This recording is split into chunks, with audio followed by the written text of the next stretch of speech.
Hello and welcome to Quit Your Crappy Job, Finding Courage for Positive Change.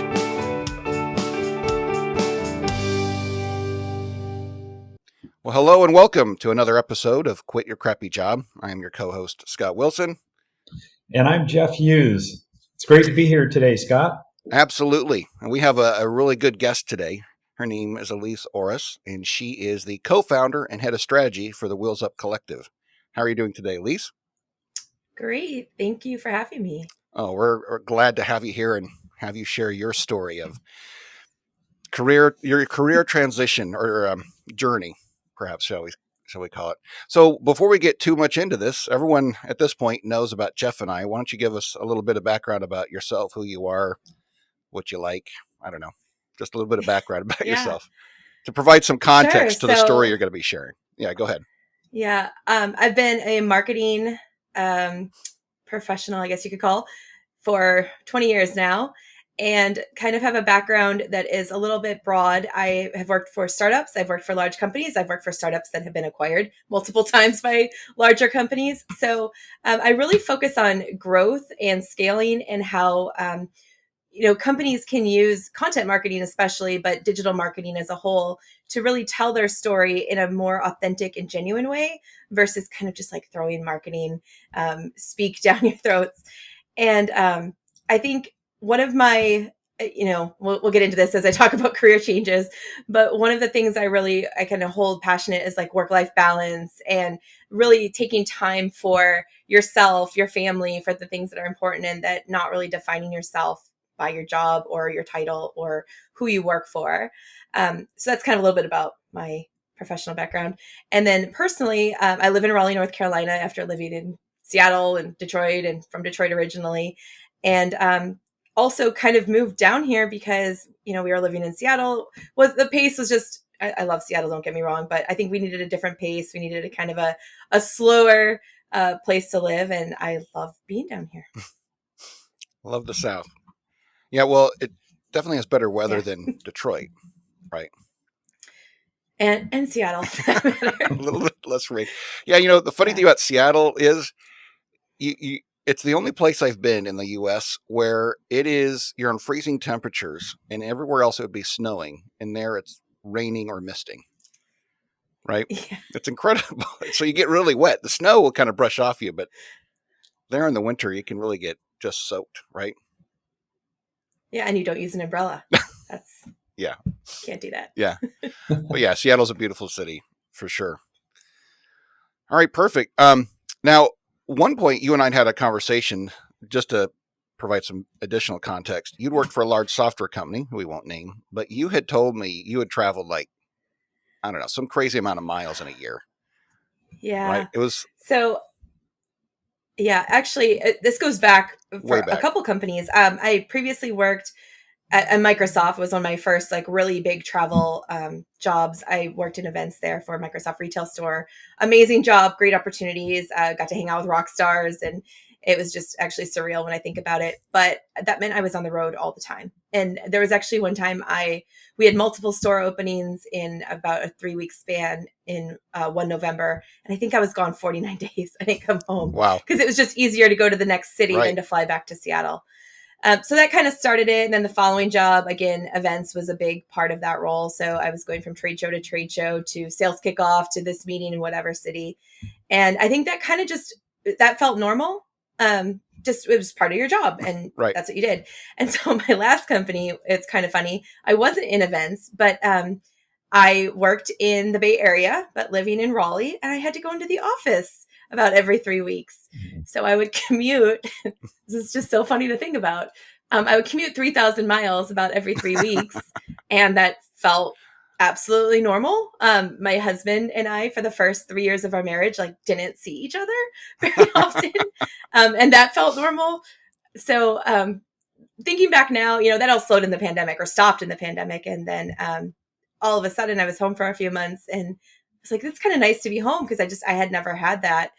And I don't regret the travel. I love it. I have tons of hotel points and miles now to take vacations. But looking back, I do realize like it was grueling. It was tough. It was tough on relationships. It was tough on me just trying to plan a life and having friends in, especially moving to a new city. So it was probably one of the things I look back on now and think that was so weird that I commuted across the country on a plane, and something I probably won't choose to do again. Awesome. And at some point during all your travels, didn't you have a like a blog or a travel something that you did for a Yeah, I while? actually still do. Okay. I still keep it up. Yeah, I started because I was traveling so much. It actually started as a joke because I was couple coworkers and we would do a hotel room tour because we're all staying in the same hotels over and over again. Right. And we'd be like, okay, this is what you expect next week when you're at this hotel. And then I was like, well, I might as well throw these on YouTube. Well, I might as well start a blog. It kind of started that way. And I keep it up far and few between, maybe 2 or 3 posts a year now. But it's funny. We'll talk about income streams later, but I actually make a very small income off of the YouTube channel Oh, wow. from hotel and campground reviews. So, why not? Why not? Oh, that's pretty cool. That's great. Yeah. So, okay, so that's your background. That ultimately led up to, Yeah. we'll say, the last job or some of the jobs you'd mentioned. You thought things were normal. What point, maybe even at your last job, where you're just like, it wasn't so much fun? It became, as we call here on our show, a crappy job. Maybe not Yeah. necessarily crappy bad, but it was enough for you to want to make a change. What went on, and what's the background Yeah. there? So a lot of things. I think it's one of those, like, a lot of little things added up to one big thing. Um, at my last company, it was weird. This is pre-pandemic, and I think mind shift has happened since then. That I think that I don't know if this even still happens at this company that I was previously at, but the culture was one of that, like just work, work, work. Fly across the country every 3 weeks. That's normal. That type of thing. People were working multiple time zones. I actually ran teams in Japan, in Seattle, and then Wow. didn't run a team in London, but had stakeholders in London. So I was just across time zones all the time. And that was a little crazy. Then, a 13-hour day was pretty normal. And when I'm talking 13-hour day, I don't mean like, oh, I'm online and I take a break. I just would get online and just somehow all of a sudden it'd be like 8 p.m. and I'm still working. So, and that just kind of, I felt like it was expected. And of course, if you tell your manager or whatever, they're like, oh, that's not expected, but it kind of was. And then, the other thing, I think there was just a culture shift. A new CMO came in, new CMO brought all of his former, people that had worked for him at his last company. And it was just a really big shift. And all of a sudden processes that we had were changed, and sometimes they were for the better. Sometimes they weren't, in my opinion. And it just was not a good fit for me anymore. And I felt, because of the culture the company created, there were people that were fine people outside of work, wonderful, lovely people. But at work, I think that they were so stressed too, that just there was a lot of attitude. And I would find myself, first of all, not sleeping, which is a very important thing to me. I'd find myself not sleeping a lot and have like the Sunday scaries where on Sunday night, you're just like, I don't want to go to work tomorrow. And started really thinking to myself, like, this isn't okay. Like, this doesn't feel good anymore. And, I was working in tech. It pays very well. Don't get me wrong. But I started really thinking about, okay, like, what are other income streams I can have where I don't need to work as much, where I can say, okay, I'm good making this amount of money per year at a job, but then I know that I might have this income stream or this income stream to kind of supplement some of that extra money I'd make if I'm working at like a really fast paced tech company. So Yeah. that's kind of, I think I woke up and I was just like, there's got to be something better. I think a lot of people are probably in that same predicament, especially in tech. Like you said, the money is alluring. I mean, they pay very well, Yeah. and yet, but the expectation is super high that, you have to work 12, 15-hour days, and even on the weekends, you got to, Yeah. whatever it takes. So that's, I think a lot of people are in that boat where they love the money, they love the income, but it is grueling, and eventually it takes its toll. Yep. Yes. And it's true. A couple of things. So software engineering on the software side, like when I was writing code, it was a similar thing. You weren't traveling, but the deadlines you're under is incredible, and you're creating stuff. So it's not like Yeah. working on a car where it's pretty measured and you know how long it should take. You're trying to solve problems, and so you don't know how long it takes, but you have to get it towards a deadline. So working weekends and all this stuff gets very grueling. But having transitioned to a similar role like you did, Elise, just to provide some context for the audience, I ran a global services implementation services or professional services organization. And so I had employees in Israel and I had them across all the US, Europe.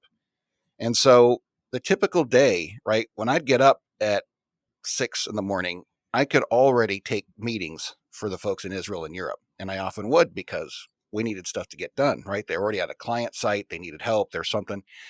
And then in California, of course, 6 p.m. when they're ready to shut down, well, that's 9 p.m. my time. So, right, I'd work Yeah. from 6 to 9. But then with the Israeli contingent that I had, their their weekends begin Thursday night, right? Their weekend is Friday and Saturday. So I found myself also working Sundays because that's when their Monday is. Yeah. And so without even thinking about it, you could eat if you have a big team, like you said, you could have a 1 day weekend and not even blink and realize that's what's happened to you. Right. Yeah. And then end up answering emails on that day too. Well, that's your So catch up day, right? yeah. Yeah, exactly. Did you Yeah. And ever it's did you ever get to a city or wake up in the morning and realize you didn't remember what city you were oh in? all the time. I used to play that game with myself waking up at the hotel because you always stay. I tend to stay at Hilton's for the most part, and they all Yeah. kind of look alike. So I'd be like, okay, I'm in a Hilton. Great. What city? What day is it? What month That's is right. it? Where do I work? I don't know. Just like you ask yourself those couple questions Right. in the morning, and you know that part was actually kind of fun every now and then when you did get to go to a new city. When I worked for Atomic Software back in the day, which I loved that company, loved working for them. Um, we went to many trade shows, and so that was fun because you would maybe explore the city a little bit, or Mhm. sometimes you'd go to maybe a sales meeting in Chicago, and it would be downtown. You get to do cool things. But at my previous job, I went to the same hotel every 3 weeks. Uh, So after a while, I didn't even want to go outside of the hotel. I just would order room service every night, and that would kind of become my Right. thing.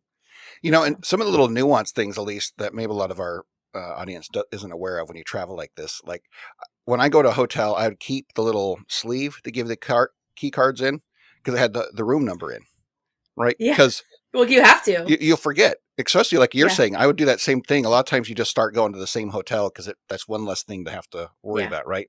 Which means last week you're in room 214, this week you're in room 370. And, yeah. you know, I rely on the digital key for that because the digital key tells you your room number. yes. Yeah, thank goodness. So now you don't have to do that. And yeah, Yeah, exactly. I I remember talking remember. to a, go ahead, Jeff. I was going to say I remember traveling. I think I was in New Jersey somewhere, and I woke up in the morning and I walked out to the parking lot, and there must have been 30 Ford Tauruses all lined up, and they were all rental cars, obviously, because everybody staying there was there for some company, you know. And I walked out there and go, something is wrong with this. I don't even know which car yeah, I'm driving. yeah, Exactly. Yeah, and that's happened to me before too, right? I mean, probably a quick tangent. We'll get back to your story at least. But I remember going into Baltimore once, and we met with a couple of companies downtown Baltimore. So we parked in the public parking garage. So those who know where it is, it's like I forget what street it's at, but it's all underground under the main street. That has to be the most confusing parking garage I've ever seen. And I know it wasn't just me and the guy I was with because we started walking around just clicking the car because we couldn't remember which car it looked like because it looked oh like yeah, so many. And then we had no idea where it was. And we weren't the only ones. So it became very confusing because everyone else is walking around trying to beat to find their car. And we'd hear, oh, that should be us. And we see some guy or gal over there clicking, like, oh, maybe that's not our car. It took us 20 minutes to find our car. Anyway, yeah. yeah, Been there. first world problems. But, anyways, at least so at some point, though, at one of your jobs before getting to where you're at, everything you just talked about, it was fun but tough. It some a point reached a point of being unacceptable. Can you tell us a little bit about that? Yeah, I think I don't know if it was that I'm getting older and I was tired, or I actually can't tell you what the one thing was. I think it started happening around April of 2020. So, we're in the pandemic. The pandemic has started. We're all work from home, which I mean, I always work from home anyway, and my company at the time did a very large layoff and did it in a very, let's just say, crappy way. People found out they're getting laid off because a lump sum ended up in their bank account, Wow. and With it no was warning. their severance. So Yeah. lump No sum, warning no or anything. It warning, happened. just Yeah. wow. Well, I think what happened was the bank probably got ahead of it. and so everyone got deposits. They saw deposits like on Saturday or Sunday. And everyone's like, that's weird. So they found out on Monday they were getting laid off with a mass email. Wow. So that just like kind of, I think that was like, this is not part of like my values. My values are, if you're anybody that's ever worked for me, I just make sure that always tell them like how grateful I am, how much their hard work means to me. Because, if you're at a job and you're working 13 hours a day, you're spending more time with me or, with your coworkers than you are your family than anything else. And it just like that was one of those things that just really hit one of my core values of it wasn't hard to have each manager reach out and say, hey, like we have to do a layoff. I mean, layoffs happen, we all know it, but just how it was done just felt so like cold. So I think that was kind of like it for me. And then I heard another round was coming, and I kind of nicely talked to HR and said, hey, are there exit plans? I just kind of put a couple seeds. I don't know if I would have got laid off had I not done that. I probably would have based on it. But the next layoffs came out in June and I was in it. And I will tell you, it was just like this sigh of relief. I know you're supposed to feel bad when you get laid off and it's supposed to be this whole thing. But it was actually like, I was like, okay, I'm free. And like everyone else, I just got an email. No human ever spoke to me, Wow. which is a little daunting. But I got that email at 9. I'd already been up working because I had a meeting with the Japan team. So I was up, I think, a couple hours before that. And got the email and I read it. I called my husband in and I said, hey, I don't have a job anymore. And he's like, okay, well, do you want me to make you breakfast? It was just this wonderful transition. And we had a big breakfast. That's awesome. And it was a great day. But I think really, going back to like what led me there is I also knew that, like I said, I knew another round was coming. There were rumors happening. So in those 2 months, I really did a lot to kind of prepare myself for it. And some of that was, the simple things you do, like start networking, clean up your resume, that type of work. But then also, we bought a brand new truck and a brand new trailer while I still had a job. So, they'd give me a loan for it. And we'll get into that about what I did after that. But, I think for me, it was just the fact that it was a sigh of relief when I was let go was really just validation that I'm doing the right thing. Like I'm listening to my gut and listening to my intuition. And this just wasn't a good fit for me at the time in my life. And I'm super grateful it happened. I worked at a company that did give severance packages, which was great. That allowed me some time to kind of think about what I wanted to do next, some breathing room. And honestly, I hadn't taken time off in years. Where I just actually had time off. I often just went from, you leave one job, you go to the next, you leave one job, you go to the next. And I really was just welcoming a break for a couple weeks to not think about work and just kind of think about what was important to me, to my family, what we really wanted to do. And I'm actually like really grateful for that opportunity to be laid off and with some severance to think about it. Right. Sometimes things like that, well, I think in a lot of cases work to your benefit. I know I've been through situations where I've been laid off. At first I thought it was the end of the world.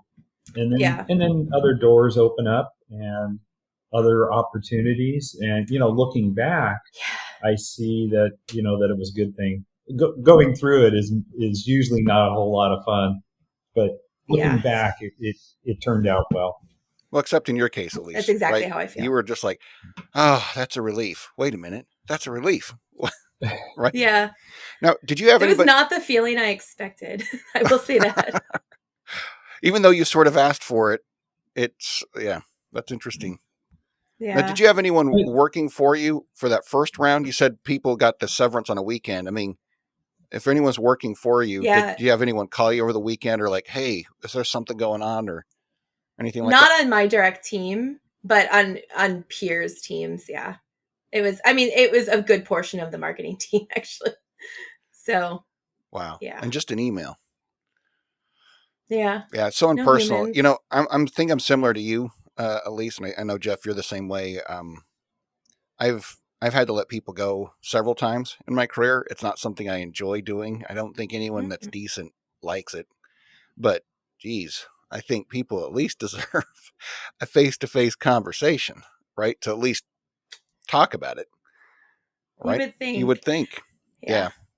Well, and what's really funny is actually the company before that, we were purchased, and I actually was let go by an email there too. Now we knew it was coming because we had been purchased by another company and we knew what the date was. And we knew that, like, we all knew this was happening. So it wasn't a That's not shock or as a bad. surprise, but it Yeah. was also kind of funny that that was an email as well. Yeah. But at least there, So, it was something everybody knew. They're kind of expecting, and if they're a large number, especially post mhm. acquisition, It was that's very well. yeah. Yeah. I mean, and that It was very well, like, documented and transparent. And yeah.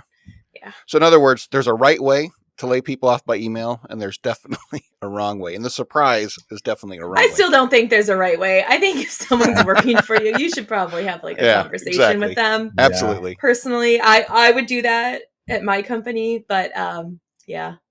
No, that's pretty impersonal. That's just not a way to treat people. No, exactly, not at No. all. You know. So did you talk to anyone, Elise, when you were thinking about maybe I might want a package, maybe I might want to be the next one, or is it just you said you just followed your gut and just went with it? Yeah, I kind of followed my gut. I I just, like I said, I just kind of like, I didn't even actually go say, "Hey, I'm me next," right? Because you have to be careful. So it's your job. Yeah. So I just kind of like put out there to a couple people in HR, like, "Hey, if there's more packages, is there a way to volunteer for one?" It was just very hypothetical speak, but just letting people know that I was kind of ready. You talked about So the Sunday scaries Dropping a coming few in. hints. Yeah. But did you have any of those scaries thinking, wow, this could be it?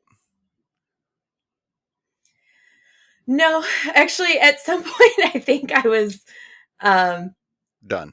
it's weird because you want to stay at your job, especially someplace you've worked for a while. You want to stay and you put so much work and hard effort and good work into it. And I think there's always that thought like it could get better, or maybe I can help turn it around, or maybe I can stick out till the next leadership change. And you have all of those thoughts, of course. And if I wouldn't have been let go, I probably would still be there right now, honestly. So I don't really think that, like, once I kind of I once I talked to HR, I don't think I was like scared or anything like that. I just think, let's just see what happens. So So, you're, but it was not a surprise when I was let go, is what I guess I'll say. but what was a surprise is the relief you felt. Yes. And your husband Yes. made Do you I definitely thought breakfast. I'd be sad. you think that it was because of the preparation that you had put in? Did that help quite a bit, or was that just a small part of it? Probably. Yeah. Probably. And I also, I will say this, I thought I had a couple more months. I didn't think they were going to Mhm. do a June Mhm. layoff. I thought like the rumor was July or August. So I think a couple months early was a surprise to me. And I think, you're like, you always want that extra money if you can. Yeah. And I talk about this now also 2 years out. I think at the time there was also, of course, there's pain and sadness when you are let go from your job, especially, this particular company. I felt like I gave my all the time. And I had referred like 7 people that work there. That all still, well, they don't all still work there, but they all were still made it through the layoffs, which was a weird feeling for me a little bit. So, in the moment, I probably was a little bit more upset than I am now talking about it, especially 2 years post, where I know all the great things that have happened since. But all in all, like I said, the part that it was a relief. Like, and I think that that's something that I try to take with me, is that, you're served a situation that's surprising or not. I mean, it wasn't terribly surprising for me, but it was surprising for some. And it's surprising. It's devastating in some senses. I mean, you're losing your job. That's Right. how you pay for your family and your life and your lifestyle. But I think that it doesn't always mean it's a bad thing. And sometimes, like in my case, it actually ended up being like the thing that was the greatest thing that could have happened to me at that time. That's awesome. Yeah. So you mentioned your husband made you breakfast. You felt relieved to leave the company. So what happened then? Yeah. How did you respond now that you were Um, laid off? so it's funny because this would have never happened had the pandemic not been here. But my husband, he works for an airline, a major airline, and they offered this wonderful package to not come to work for 18 months, but still be an employee, still get Oh, partial pay, and still have insurance and benefits and Wow. everything. So he took that offer because it was, why would you not? And we decided to hook up our trailer to our new truck and go on a road trip for 3 months. That was originally the plan, was we were just going to go for 3 months. We left on June 22nd of 2020, and um, we were supposed to come back in September, and then we didn't come back in September. We just kept going. So and what's funny about that is, like, the first few months we were fine. There was some severance pay package, we had some savings and everything. But after about a couple months, and I loved not working, by the way. I don't know why people are like, "Oh, working's wonderful." I'm like, I can't wait till retirement. Apparently, I had my little taste of it. I'm like, I can't wait till that happens. But it was a great. We spent most of our time in the summer in the Upper Peninsula of Michigan, Hmm. where my family lives, where I went every summer as a kid. And I think that was just such a great place to decompress. Also, remember, this is the time of like COVID starting to really ramp up, and where we were in the UP they had no cases in the counties we were in. So that also took a little bit of pressure off too. I mean, we still were following all the COVID protocols, but it just, that pressure was reduced a bit. And we basically just did nothing for 3 months, and it was wonderful. And, but I think it was about August. So, we left on June 22nd. About the end of August, I started to get a little restless. And I'm like, okay, I think I've decompressed from the last job. I think it's time to maybe start to figure out what to do next. But, and I would interview for jobs, and none of it, like, I would talk to these recruiters, I talked to hiring managers, I talked to former coworkers that were trying to like pull me into their company, and just, I kept just getting this feeling like this just doesn't feel right. I'm not ready to go back full time. So I started thinking about, well, what if I consulted a little bit? And I started doing some small consulting work here and there. My background actually is a content writer, so I was writing white paper here and whatever else there. And then I really thought about, okay, I could just do this. It's paying enough. Contracting actually pays very well. Obviously, you don't have the benefits and things, but I'm fortunate to have my husband's benefits. So I really started going down this, okay, I'm just going to freelance and contract, and that'll be it. And I started putting together a guide of my offerings, kind of a menu of services, so I could start reaching out to people. And then my old coworker just called me, kind of out of the blue.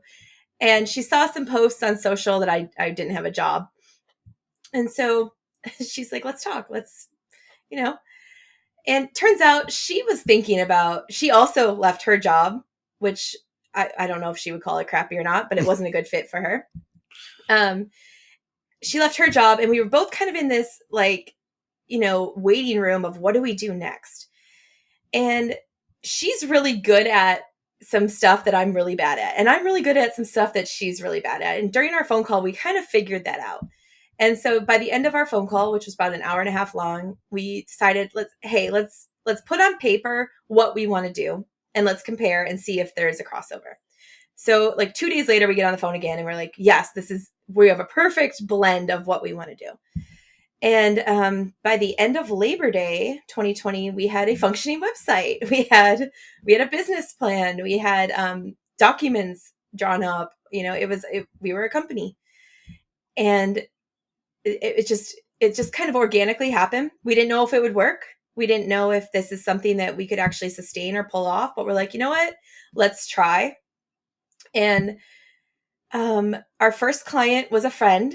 It was a very small company, which I think we ended up losing money on doing the work, or not getting paid very much, getting paid like $12 an hour or something at the end of it.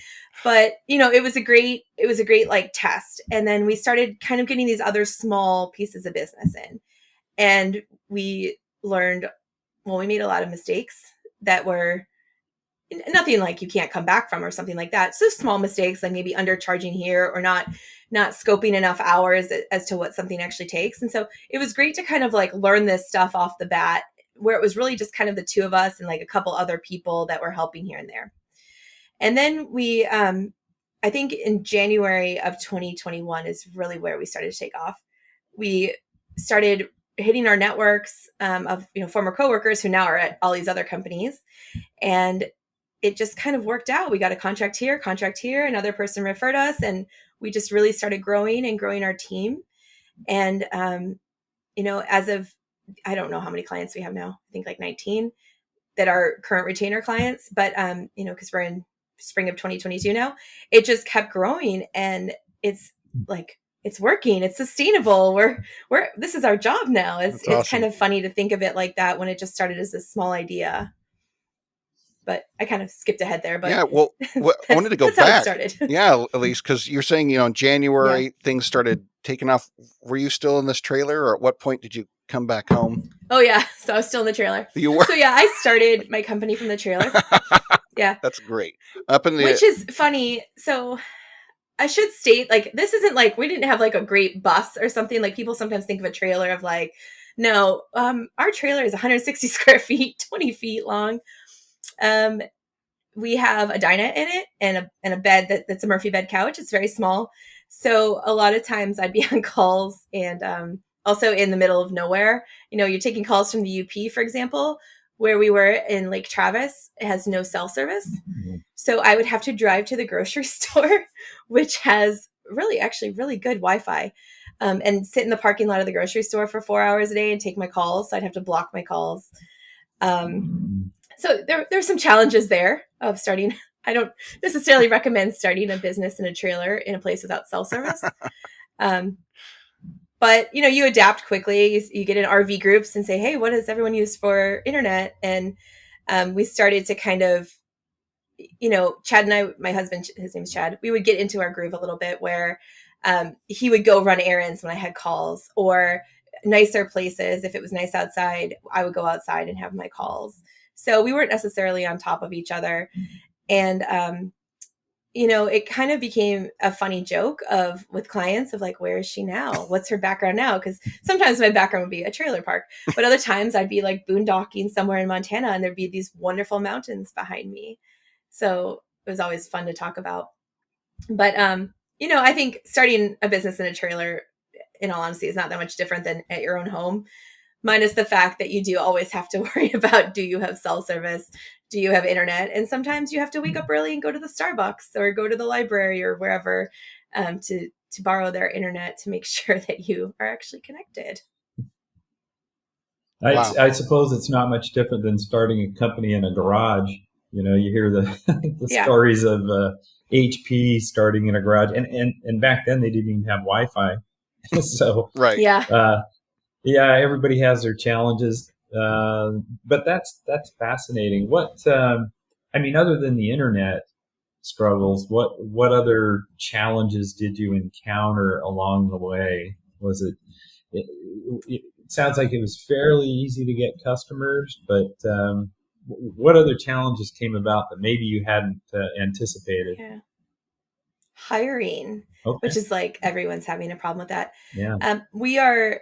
It's really cool. Our company there was a bunch of us that all had worked together in the past, and everyone was kind of free. One of our coworkers had just had a baby, so she didn't want to go back to work full time. One was in grad school. One just decided she didn't want to work at her last company either. So a bunch of, at the beginning, we had this like really great core group that was able to do most of the work. But then we started getting contracts that we wanted to take, but we didn't necessarily have the right skill set for.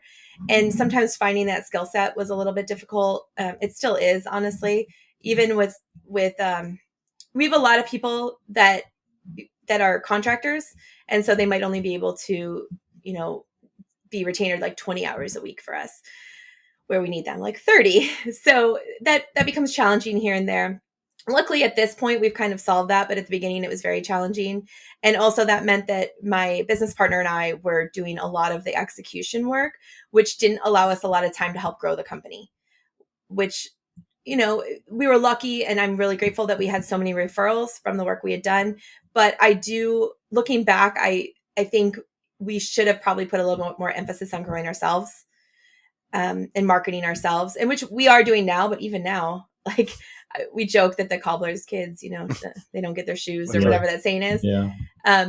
We are doing a really good job of marketing ourselves as best we can. But I think that there's opportunities that we're missing still, because we are so focused on clients. And there are times, especially, where if we can't hire like a marketing ops person, for example, I actually have a background in marketing ops, so I'll jump in and do execution, which isn't necessarily what I should be doing. I should be working on, doing this, being on podcasts, and growing our business a little bit more. So, that's challenging across the board. I think that's everyone.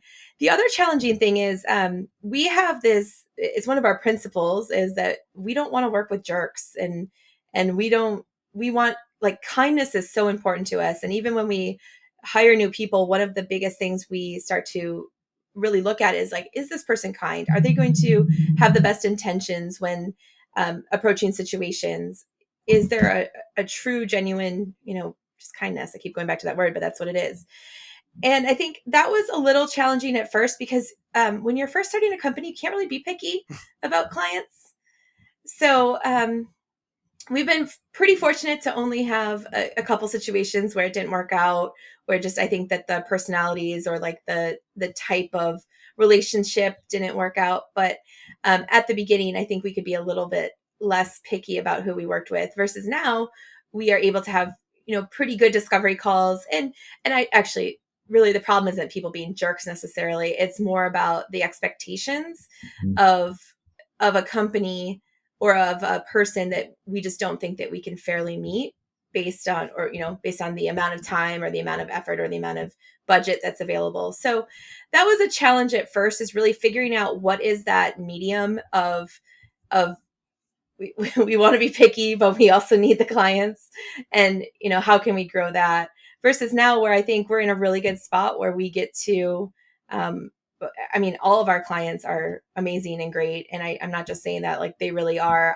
We talked about the Sunday Scaries, and I don't have that ever. Even if I know there's a problem with a client, which, there inevitably is, right? That, something will go down, or something that we might not even have anything to do with. It might be just something happen within their org that we have to help with. I don't get nervous. I just am like, okay, let's tackle it. Let's figure it out, because, like, really, we work with wonderful people. And I think that was one of my big goals, was to work with wonderful, kind people, and then also to have this work-life balance. And it's amazing how we're able to achieve both of those things with this company that we started. Are you working less hours then, or still more, or they're more satisfying hours? I do work less hours. Mm-hmm. It's a different type of work. At my previous job, I was working consistently 13-hour days plus a few hours on weekends. So I'm working way less than that. I still work more hours than I probably would like to. If we could maybe figure out, I think I see the light at the end of the tunnel. We're in a position right now where we're growing, which is awesome. And it goes back to the hiring. If we can, like, kind of figure out some of these hiring roles, I can work a little bit less. But I'm consistently at like a 45-hour week right now, which is, wonderful. There are weeks, obviously, that it's 55. There's a client launch. We had a client launch 2 weeks ago, and, I worked a 10-hour day one day. But, that used to be the norm. And now that's weird when you work a 10-hour day. And the other thing, I just have a little bit more freedom. For example, I'm able to just, like, take multiple walks during the day, which is so great for for your, not even just your health, but like for productivity, to clear your mind. I generally take like one in the mid morning and one in mid afternoon. And, you kind of start to feel that sleepy slump, that sometimes you might go grab a coffee or whatever. Well, I find if I just take a 20-minute walk around the block with my dog, that just like wakes me up and I can get right back into my work. And it's amazing how I just didn't have time for that before, because I'd be on back-to-back calls. And now I make that a priority, I actually block it on my calendar. And I think that makes me better all across the board, at work, at life, at home, everywhere. So while I'm not, like I said, I'm not working as little hours. I'd love to be at 40, but that's not going to be realistic for a while. And I think as long as I can kind of like create my own schedule, create the breaks I need, or, sometimes I do leave early on 2 o'clock on a Tuesday because, something's going on, and that's not a big deal. I'm able to clear my schedule. So I think having that autonomy and the asynchronous work is a different type of 45-hour a week than when you're at you have to be at your desk, like, 9 to 5 plus. Yeah. I mean, you're obviously in control, way more in control now than back then, at a Exactly. company. That's excellent. Yeah. Have you had any regrets or second guessing? No. As you as you've gone No. down this path? No. And actually it's funny. I thought at first I was never going to be able to take a vacation. I was that scared. I don't know why I thought that, but you get, I think it's kind of like in a weird narcissistic founder type of way of like, nothing can work without me there. Turns out if you hire the right people, everything flows just fine without you there. So my I guess my only regret was that I was going to say I couldn't take like a 2-week vacation like I used to be able to do, but I don't think that's an issue at all. And I actually just took a vacation last week, and I came back to everything wonderful and no issues, and it was amazing. And I, of course, thanked everyone a million times over for being so great at their job to make it that I didn't even worry about it. I didn't even have anxiety when I was gone. What was it? A vacation in your trailer? No, unfortunately. It's actually, funny enough, it's at the trailer hospital right now. It's actually getting work done. So um, they need work all the time. But yeah, and I think, the only other, I wouldn't call this a regret at all. The only thing that I do worry about is we have, I think, 22 contractors and 6 full-time right now. Wow. And people rely on us for their livelihood. And that is a little bit, it's a lot. So I think that inspires both my business partner, Amy, and I to make sure that we are, moving forward, finding new contracts for us, finding new clients, making sure that we're staying on scope with our current clients, and being able to, we need to make sure that everyone is taken care of, and that this is, they're trusting us to work for us, and they're trusting us to be part of what we're building. And we want to make sure that we can, honor that trust and continue to, just make sure that they're paid. Honestly, that's the big thing. Yeah. And so that is a little bit of it weighs on you sometimes. Thankfully, we're at a position now, like I said, where we have a lot of clients. So I don't fear that as much, but at the beginning that was a little scary. Yeah. Yeah, I bet. So looking back, Jeff already asked you about any regrets. What about lessons learned to anybody else who might be stuck at a job where they're like, I just don't know if I can go on? Yeah. What advice could you give now that you've gone Well, through this journey? prepare. Yeah. Yeah. First of all, prepare.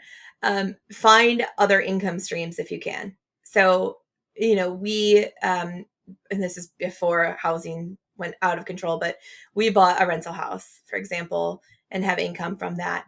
We have some digital creation income that comes in. My husband has some income that comes in from an investment he did and we have other investment type of income that comes in. So it's really diversifying and trying to figure out like what are other ways that you can have income coming in that isn't your real day-to-day job. And that, that took me a while to set up. That took me years to set up, but I think it was super important. And looking back, I wish I would have set more up. Yeah. Especially after living in a trailer for a year, you realize like how much stuff you have that you don't need. And maybe we should put that money in savings. But so I think that's number one, is like really kind of like figure out ways that you don't necessarily need to rely on your full-time job for all of your income. And then the other thing is like start, networking. Start, the reason why we got so many clients is like we were networking, and start really nurturing those relationships and reach out to your old coworkers that are doing cool things. Talk to them. I mean, who knows? It's fun to catch up, one, but also they might be doing something cool that you're interested in. And the other thing that I think is like a really big deal, like embrace that change is going to happen, and embrace that like it'll be okay. You can roll through it. And I will say this comes from a privileged place of working at a tech company and having a severance and whatnot when you leave your job. But I think if there was a way for everyone to like just kind of realize like there might be a reason that this happened, that you're leaving this job or this job is letting you go, because there could be something better, or there probably is something better. And especially right now, I mean, there's a lot of jobs out there, and they're paying a lot better than they used to. So I think if there's somebody in a crappy job right now, really like take a look at like what's important to them. What are their values? Do their values match the company's values? And if not, what else is out there? And start looking, and don't be afraid to make that change. And don't be afraid to like try a different industry, or try a different type of role that might be a stretch. And actually, this is like a really important thing. One of the things I noticed with a lot of people I've helped, transition jobs, is that a lot of times they won't apply for the job that they're not 100% qualified for. And I would say apply for the job that you're like 60% qualified for. And turns out that like the hiring manager is not going to get someone who's for all of these, but they're going to find someone 60-70% that matches the description. So don't be dissuaded by if you don't have like this skill and this skill, but you have all the rest. I think go for that job, go for that better title, and go for that like opportunity that maybe you don't think you qualify for, because it might be surprising you might actually qualify for it, especially at a time right now where hiring is so difficult. That's great advice. Yeah. Well, Elise, I got to go back to something you said. Yeah. You had mentioned living in a trailer for a year. I think we kind of skipped that part. I didn't realize you'd lived starting this company for a whole year. I mean, where did you go? We started in Raleigh, North Carolina, kind of drove up through the UP of Michigan, stayed there for 9 weeks, went to Wisconsin, Minnesota, kind of down there, I can't even remember what roads. I think down to 70, which is in South Dakota, went that way, went through the Badlands, which, by the way, Badlands, most surprisingly amazing national park. I mean, I've heard it was beautiful, but I didn't really know how just stunning it was until we went there. I've been there. Kind of, yeah, it's just, oh my goodness, it's just absolutely beautiful. It reminds me of like what a zombie apocalypse would look like, I think. In a good way, though. And then up through Yellowstone Glacier over to Seattle, stayed in Seattle for a while, stayed in Oregon for a while. My husband's family has a cabin in Bandon, Oregon on the coast. Stayed there for like a month.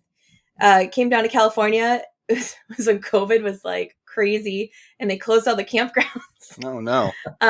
So you could stay long term. So we're like, well, let's stay long term in San Diego then. And stayed in San Diego for a month and a half. And then went to Arizona, like did the Grand Canyon, all of that, through New Mexico, Texas.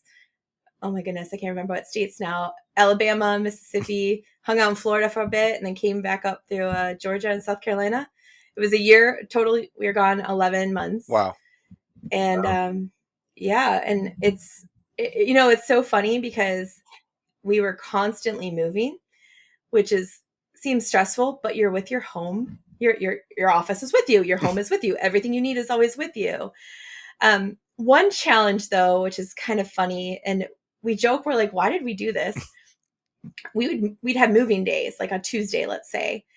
And because a lot of times we were dictated by when we could be at campgrounds, because everyone bought a trailer over COVID. Right. So let's say we had to move on a Tuesday and I'd have calls, we'd have to map out our trip and say like, okay, well, here's a grocery store with self-service. Okay, so we're going to drive for an hour, go to the grocery store with self-service, take 2 hours of calls. Okay. And then my husband would grocery shop when I would do that. All right, 2 hours of calls done. We're going to drive another hour, then an hour of calls, drive another hour. Wow. And so it would take us like 8 hours to drive somewhere because we would stop for calls along the way. So that was challenging. And like I said, it seems so funny to think about now, but it's just kind of how we ended up moving across the way. And the other challenging thing is when you're traveling and you're like at really cool places, you don't want to be on a call when you're like, oh, beautiful mountains, I should be hiking right now. Yeah. And then my husband would meet people at the campground and go hiking or go kayaking or whatever. And he was doing really cool things and I was working. So, but, you know, I joke about, I'm not really complaining about that. It's just kind of a funny, you know, it's a little motivating, I guess, to like get your work done sooner when you're like, I can go hike afterwards. Wow. That's now, is my math right? So basically, you had about the first 3 months with nothing, and then the rest of that 11 months, you're doing what you just described. Yeah, starting and a I new was company. working. I will say the first few months of it, I was only working like 20 hours a week.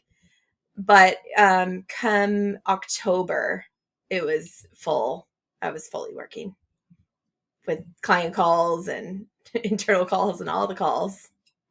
That's amazing. And no Sunday scaries, like you said. So even with all the moving, None. it wasn't. Yeah.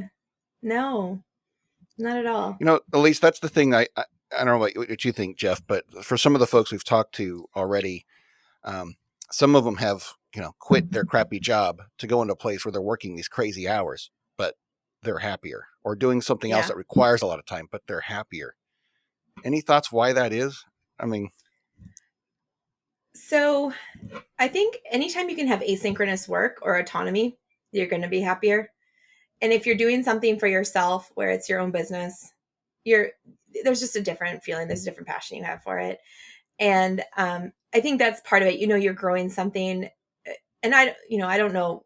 We don't necessarily have end goals. Like we don't, sure, if somebody wants to come in and swoop us up for a bunch of money, I mean, we probably wouldn't say no, but that's not our end goal, right? Our end goal is actually to make this be a sustainable job where we have a work-life balance. That's really our end goal. So I really think that if larger companies worked like smaller companies did, where you can have less meetings, you can have asynchronous work, you can have, we don't have meetings on Fridays and we don't have client meetings on Mondays. We do have one internal, but for the most part, Mondays and Fridays are deep work days, which, oh my goodness, I get so much done on Mondays and Fridays. And had I had that at my real job, I'll call it, I wonder how much less stressed I would have been. So I think that larger companies or, traditional companies can look at different ways of helping their employees obtain a better work-life balance, work less, maybe figure out what does that, less meeting schedule look like, or can they be truly asynchronous, or, if there's working parents, for example, how can they adjust their schedule or adjust their workload, or what can they do to really help make sure that they're available to their children when they need to be. And I wonder if more people would be a little bit more relaxed at their job and not looking for a new one all the time if they had those type of policies in place. It's good advice. Excellent. so exactly. I love that, Elise. Well, as we we've kind of come to the end of our discussion, but you want to give a shameless plug about your company, what you do? Since you've been talking about it, you've started it. Sounds pretty neat. Yeah, you want to tell Yeah. everyone So about you? Wheels Up Collective is a marketing collective that really is mostly senior marketers that kind of can come in right away and start working. There's not a lot of there's not a lot of downtime. There's not a lot of training that's needed. All of us have at least 15 years experience in marketing. Some of us in only startups, some of us only in kind of enterprise companies, some of us across the board. So we really can kind of hit every type of facet of size of company. And our sweet spot tends to be startups and kind of the small to mid enterprise companies where they either don't have a marketing team at all, and we kind of come in as their marketing team, and sometimes even like act as CEO, or I'm sorry, a CMO consultant for the team, or have like a smaller medium, which they have a marketing team, and then we are their on-demand marketing project type of execution arm. So really, what we like to focus on is not just your traditional marketing of, oh, we need to have this for demand gen. It's really that content is king, first off, and that great, you can make all this great content, but then what? How does that get out there? How do you see it? How does that drive leads? How does that help your pipeline? And also analytics. I feel like there's so many companies that they spend all this money on marketing and they don't track what the efforts are, or what, their demand gen. They might be creating all this content and spending all this money on ads, but they actually don't know how that is driving pipeline, and they don't really even know how to forecast properly. So we kind of come in and kind of help build all of that for some of the smaller companies. And I think really, I mean, we are a boutique digital marketing agency. We can do everything across the board from, like I said, content to we do a lot of the marketing ops setup or cleanup is in some cases, and demand gen programs, as well as a lot of consulting too. We're finding that, people are trying to hire right now, and especially a startup who has never had a marketing person, we can kind of help them come in and figure out, okay, what should your marketing org look like? How can we help your team succeed? How can we help you find the right person? And in some cases, we've even been on interviews with their marketing team. So really, we can help almost any marketing need that the company has. And we are really excited to just keep growing. And we need to find team members. So content marketers, especially long form content marketers, and marketing ops people, we're always looking for. And I think, our goal, like I said, is just to really have this wonderful culture and atmosphere where people feel empowered in their own work. And they also know that we value a work-life balance, and we value kindness. And we also value, just being like happy at work and having work kind of integrate into your life versus your life integrating into your work. That's awesome. Yeah, I appreciate the stories today and hearing about your journey. It's been amazing. Yeah. Thank you for sharing that with us. Yeah. Thank you for having me. I really appreciate it. Perfect. Well, thank you, Elise. As always, you can listen to us wherever you listen to your podcast. Go to quityourcrappyjob.com, sign up for our newsletter, and obviously hit the subscribe button on YouTube and your podcast places to listen to us. So thank you, Elise. Thank you, Jeff. And I guess we'll call it a wrap. Thank you. Thank you for joining us today. Listen to us wherever you listen to your podcast. Follow us on Twitter at QuitCrappyJob. Find us on YouTube at Quit Your Crappy Job. Contact us at quityourcrappyjob@gmail.com. Music is provided by Kelton Levitt. He can be reached at kelton.levitt@gmail.com.